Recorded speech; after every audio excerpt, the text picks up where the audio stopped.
कांग्रेस में बारात के घोड़ों को रेस में भेजने की हिमाकत कौन करता है? राहुल गांधी ने किसे बनाया निशाना? गुजरात में विधानसभा चुनाव अभी 2 साल बाद है। करीब 3 दशकों से यहां सत्ता में बीजेपी काबिज है, जबकि यहां भी पूरे देश की तरह कांग्रेस का ही वर्चस्व हुआ करता था। शायद यही कारण है कि कांग्रेस को लगता है कि यहां अगले विधानसभा चुनाव में उसके लिए कुछ अच्छा हो सकता है। कांग्रेस नेता राहुल गांधी पूरे उत्साह के साथ गुजरात पहुंचने के पीछे यही कारण हो सकता है। कांग्रेस अपनी प्रकृति के विपरीत 2027 में होने वाले इन चुनावों को लेकर गंभीर दिख रही है।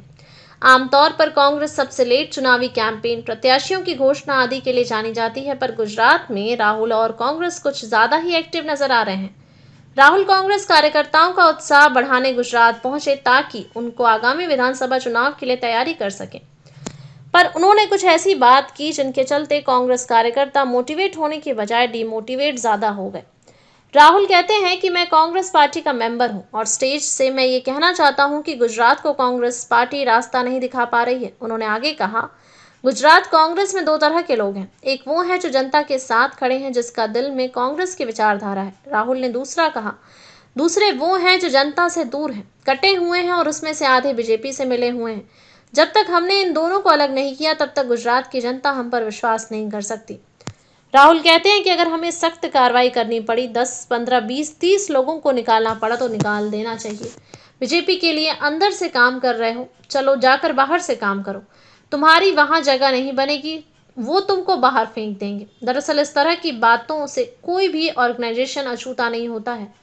राहुल गांधी के इस बयान का दुष्परिणाम यह होगा कि हर गुट दूसरे गुट को बीजेपी की बी टीम साबित करने की कोशिश करेगा। सभी अपने विरोधी गुट को निपटाने के लिए बीजेपी से उसके संबंधों को साबित करने की कोशिश करेंगे।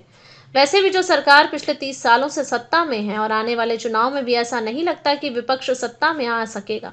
ऐसी परिस्थितियों में तमाम नेताओं को अपने व्यावसायिक हितों को बचाने रखने के लिए कुछ ऐसे काम करने पड़ते हैं जिसके चलते सत्तारूढ़ दलों में भी उनकी पहुंच बनी रहे। राहुल के इस बयान के बाद पता चलेगा कि कई ऐसे पार्टी नेताओं पर गाज गिर गई जो लोग पार्टी के लिए तन मन धन से लगे हुए हैं। ये कांग्रेस पार्टी के कई नेताओं का कहना है कि राहुल का बयान कांग्रेस के लिए उल्टा भी पड़ सकता है। जो लोग अभी तक पार्टी नहीं छोड़ पाए हैं वे जानते ही हैं कि बीजेपी में उनके लिए कुछ नहीं, लेकिन व्यापार, रियल एस्टेट और बीजेपी के सत्ता में होने के कारण उनके निजी हित हैं।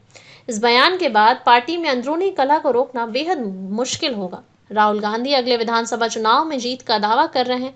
वो अपने कार्यकर्ताओं को 2027 के विधानसभा चुनावों के लिए तैयार होने के लिए इंस्पायर करने गए हुए हैं। कांग्रेस पर पार्टी के गुजरात में फिर से खड़ा करने के लिए कहते हैं कि उनका प्रोजेक्ट 50 साल का है। कोई भी पार्टी का लीडर अपने कार्यकर्ताओं से ऐसा कैसे कह सकता है? 50 साल का समय बहुत होता है। आजकल की पीढ़ी के लिए तो 5 साल भी बहुत ज्यादा है। वैसे भी एक क्रांतिकारी शायर ने लिखा है, जिंदा कौमें 5 साल का इंतजार नहीं करती हैं, और यहाँ तो राहुल गांधी 50 साल की बात कर रहे हैं। राहुल कार्यकर्ताओं को संबोधित करते हुए गुजरात में कहते हैं कि यहाँ अभी चुनाव के बारे में बात नहीं करनी चाहिए। हमारा ये प्रोजेक्ट 50 साल का है। हमें अपनी पार्टी की विचारधारा को जनता से जोड़ना होगा। गांधी जी ने हमें जो सिखाया, जो सरदार पटेल ने सिखाया, वही गुजरात में करना है।